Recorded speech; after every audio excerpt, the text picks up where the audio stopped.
Assalamualaikum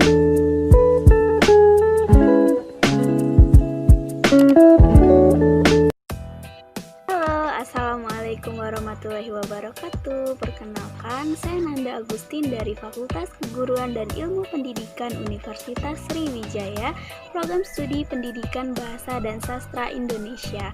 Nah, di sini saya akan menganalisis buku teks Bahasa Indonesia kelas 11 SMA, MA, SMK, MAK, Kurikulum 2013 Revisi 2017 karangan Suherli dan kawan-kawan.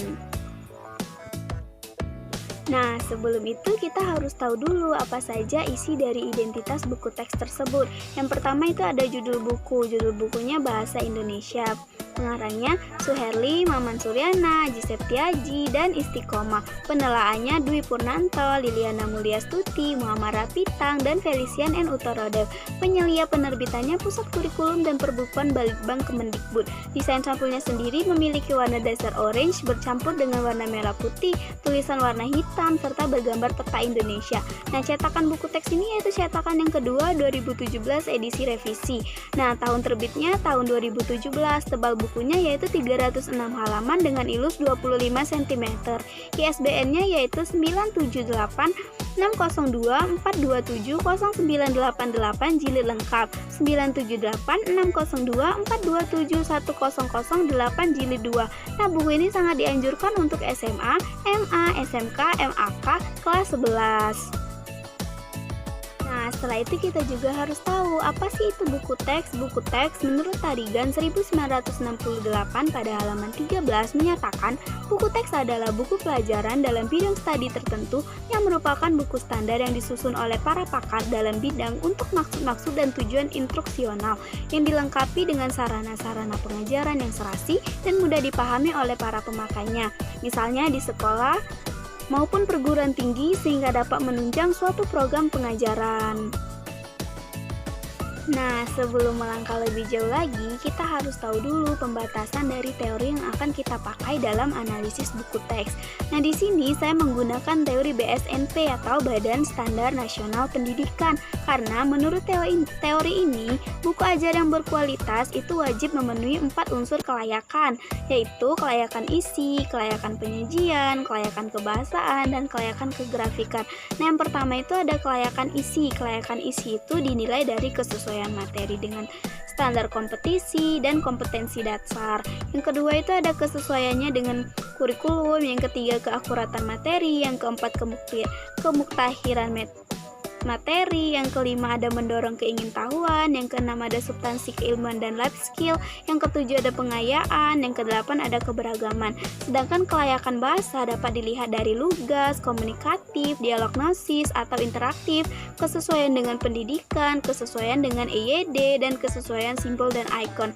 Lalu kelayakan penyajian itu dinilai dari teknik penyajian, pendukung penyajian, penyajian pembelajaran, koreksi, dan tuntunan alur pikir. Nah, kemudian itu ada kelayakan kegrafikan. Ini dinilai dari ukuran format buku, desain bagian kulit buku, desain bagian isi buku, desain kualitas kertas buku, kualitas cetakan buku, kualitas penjilitan buku. Nah, tetapi dari keempat aspek tersebut saya hanya menggunakan 2 aspek, yakni aspek kebahasaan dan kegrafikan. Nah, yang pertama itu ada aspek kebahasaan. Yang pertama itu lugas, artinya bahasa yang digunakan dalam buku teks haruslah lugas, apa adanya, tidak terbelit-belit, harus mencantumkan pokok pelajaran yang penting dan perlu saja. Misalnya berkenaan dengan ketepatan struktur kalimat, keefektifan kalimat, dan kebakuan istilah. Selanjutnya itu ada komunikatif, yang artinya itu bahasanya mudah dipahami dan tidak menyulitkan pembaca. Yang ketiga ada dialognosis atau interaktif. Nah, biasanya di sini bahasa yang digunakan itu bisa memotivasi siswanya dan mendorong siswanya berpikir kritis. Yang keempat itu ada kesesuaian dengan perkembangan peserta didik. Artinya di sini bahasa yang digunakan itu harus sesuai dengan kemampuan kognitif siswanya. Yang kelima itu ada penggunaan dengan kaidah bahasa Indonesia. Artinya harus sesuai dengan ejaan yang disempurnakan. Yang keenam itu ada penggunaan istilah simbol dan ikon. Artinya penggunaan istilah dan simbol Icon juga harus sesuai dengan buku, sedangkan kelayakan kegrafikan di sini harus diperhatikan supaya buku teks terlihat lebih menarik untuk dibaca. Yang pertama itu adalah format isi buku teks harus sesuai dengan ISO yang telah ditetapkan oleh pemerintah. Yang kedua, desain buku kulit itu haruslah menarik. Yang ketiga, ada desain bagian isi itu haruslah mudah dibaca. Yang keempat, ada kualitas kertas. Kualitas kertasnya harus kuat dan bagus. Yang kelima itu ada cetakan buku itu haruslah bersih dan jernih. Yang keenam itu adalah kualitas penjilitan buku.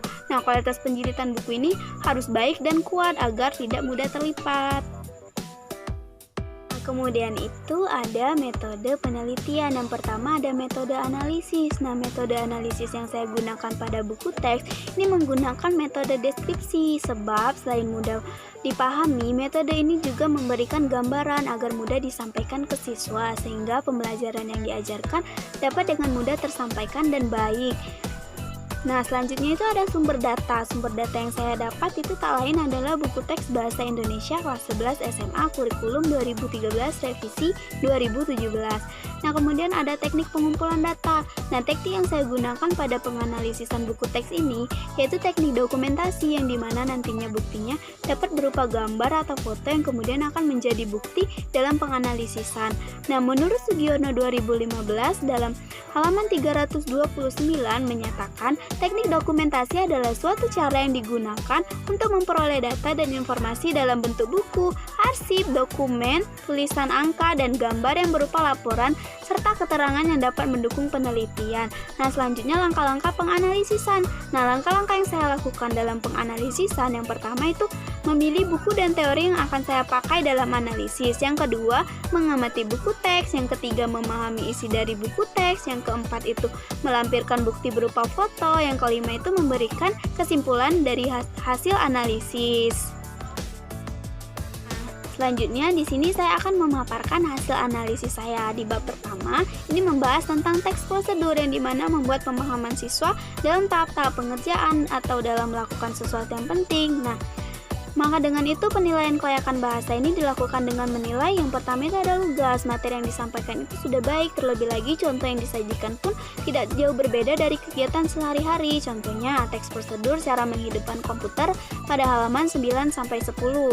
Nah, di kelugasan ini ada yang namanya ketepatan struktur kalimat. Nah, kalimat yang digunakan pada buku teks sudah sesuai dengan ejaan yang disempurnakan. Yang kedua itu keefektifan kalimat.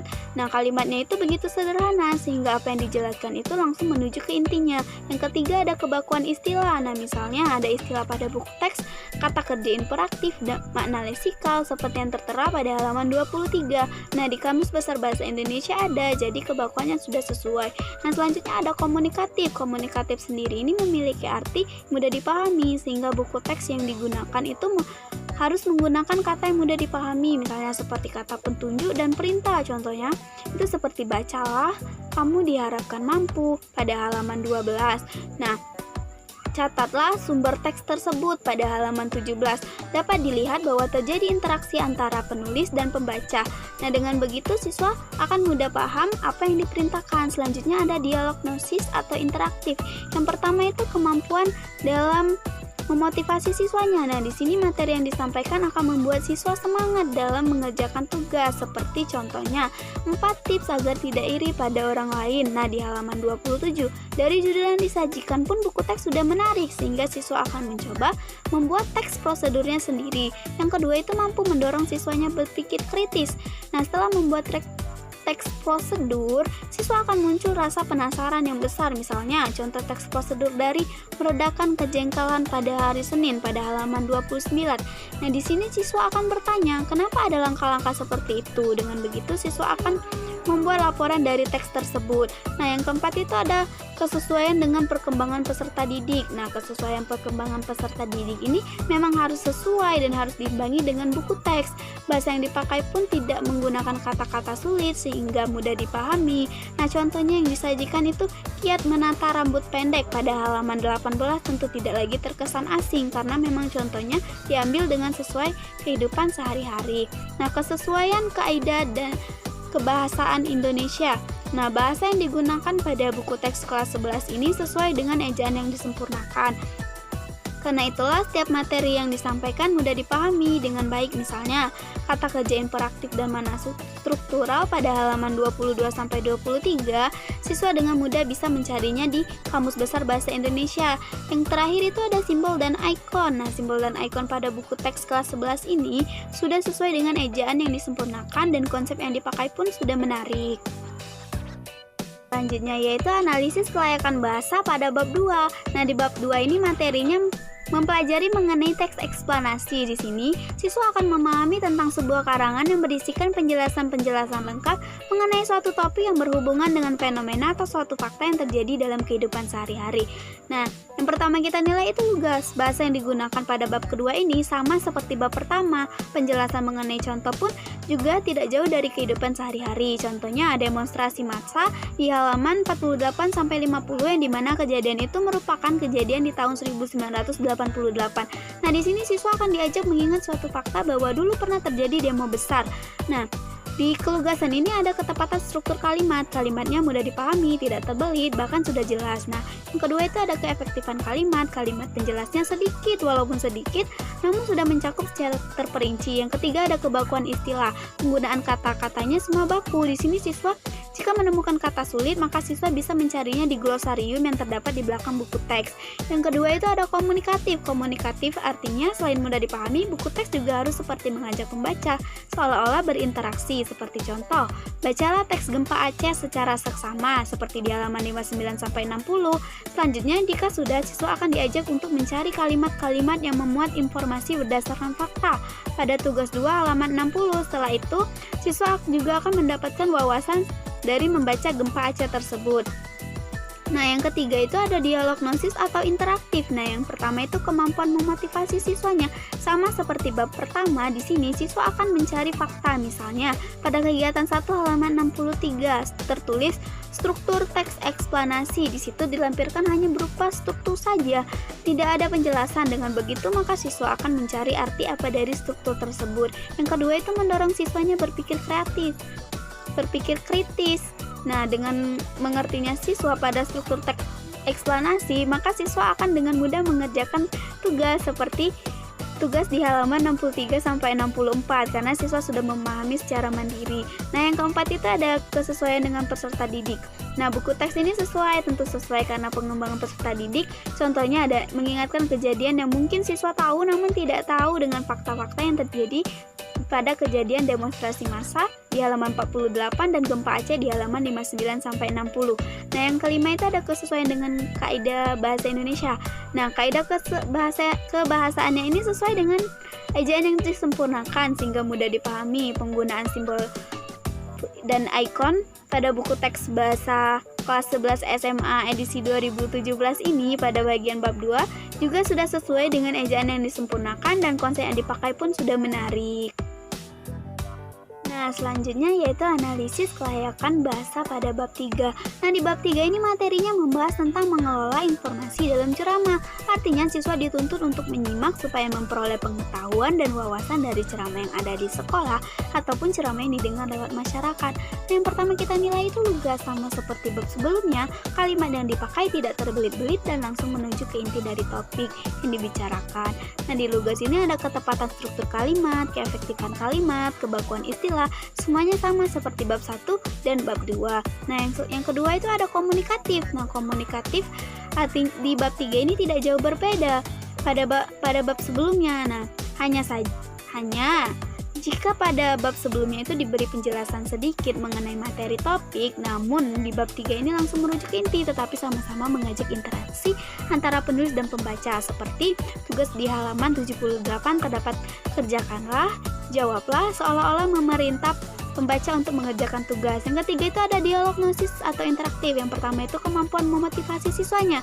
Dari selesai membaca ceramah pada halaman 75-76, pidato pada halaman 79-80, dan ceramah tentang Jepang pada halaman 83-84, ini membuat siswa mulai mempunyai rasa ingin tahu apa sih itu inti dari ceramah maupun pidato tersebut. Yang kedua itu dapat mendorong siswanya berpikir kritis. Nah, jika sudah mengetahui apa itu inti, manfaat dari ceramah maupun pidato yang didengar, maka timbullah pikiran apa itu perbedaan dari ceramah dan pidato yang mungkin akan terjawab secara perlahan. Nah, yang keempat itu ada kesesuaian dengan perkembangan peserta didik. Tentu sesuai sama seperti bab sebelumnya, sesuai dengan EYD. Nah, yang kelima itu sesuai dengan kaidah bahasa Indonesia. Tentu sesuai jika menemukan kata yang sulit dapat dicari dengan mudah melalui glosarium yang terdapat pada belakang buku teks, atau juga bisa menggunakan kamus besar bahasa Indonesia. Nah, yang keenam itu adalah penggunaan simbol atau icon. Nah, di bab 3 ini sudah sesuai dengan ejaan yang disempurnakan, konsep yang dipakai pun sudah menarik, dan semua konsep yang dipakai sama semua dari bab ke bab. Nah, selanjutnya itu ada kelayakan kegrafikan. Pada kelayakan kegrafikan buku teks ini, saya akan langsung menganalisis 3 bab, karena secara keseluruhan kegrafikan buku ini sama. Yang pertama itu dari ukuran format buku. Ukuran format buku yang digunakan ini sesuai dengan ISO yang ditetapkan oleh pemerintah, serta menggunakan kertas B5. Nah, yang kedua itu ada desain bagian kulit buku. Pada bagian kulit buku ini yang pertama penampilan kulit depan buku teks, belakang serta punggung buku teks memiliki warna yang sama pada sampul. Depan pun juga dilengkapi peta Indonesia dan bendera merah putih pun ada di dalam cover buku ini, sehingga begitu melambangkan kebangsaan Indonesia. Tampilannya begitu sederhana sehingga membuat pembaca agak kurang tertarik. Yang kedua itu ada komposisi dan peletakan judul, nama pengarang, semuanya baik serta sesuai dengan cover buku. Yang ketiga itu ada warna tampilan buku, memiliki warna yang elegan, tidak berlebihan, sehingga dari segi penampilan warna sudah bisa menjelaskan sedikit demi sedikit materi yang terkait. Yang ketiga itu ada desain isi buku. Desain isi buku ini menggunakan bahasa yang menarik serta mudah dimengerti. Dalam menyampaikan isi pun bahasa yang tidak terlalu menggunakan banyak maja sehingga memudahkan pembaca mengerti. Nah, penggunaan hurufnya pun beragam, namun lebih dominan Times New Roman. Kecuali pada judul memang menggunakan huruf yang berbeda agar tampilannya lebih menarik. Selain itu, isi yang ditampilkan dalam buku memiliki gambar yang tidak hitam putih, namun lebih dominan pada warna orange dan biru. Ilustrasi yang ditampilkan pada bagian buku teks pun sudah begitu menarik sehingga membuat pembaca akan semangat dalam belajar. Nah, yang keempat itu ada kualitas kertas buku. Kualitas kertas yang dipakai pada buku teks ini sudah sesuai dengan standar, jadi tidak mudah rusak atau sobek. Nah, yang keempat ini ada kualitas cetakan buku. Cetakan bukunya hanya kurang menarik minat jika dilihat dari depan sampul buku, tetapi jika sudah dilihat di dalamnya isinya menarik serta materinya yang mudah dipahami. Nah, yang terakhir itu ada kualitas penjilitan buku. Nah, kualitas penjilitan buku ini mulai dari cover sampai akhir halaman semuanya lengkap dan menurut saya sudah baik karena sesuai dengan penjilitan buku. Penjilitan buku ini memang sudah bagus dan sudah sesuai dari segi kertas yang digunakan pun sudah baik. Nah, berdasarkan analisis buku teks bahasa Indonesia kelas 11 SMA, MA, MAK, SMK kurikulum 2013 revisi 2017 ini dengan menggunakan teori Badan Standar Nasional Pendidikan dapat ditarik kesimpulan bahwa buku ini sudah layak digunakan pada siswa kelas 11 SMA. Sebab isi buku dan materi yang disajikan serta bahasa yang dipakai itu mudah dimengerti.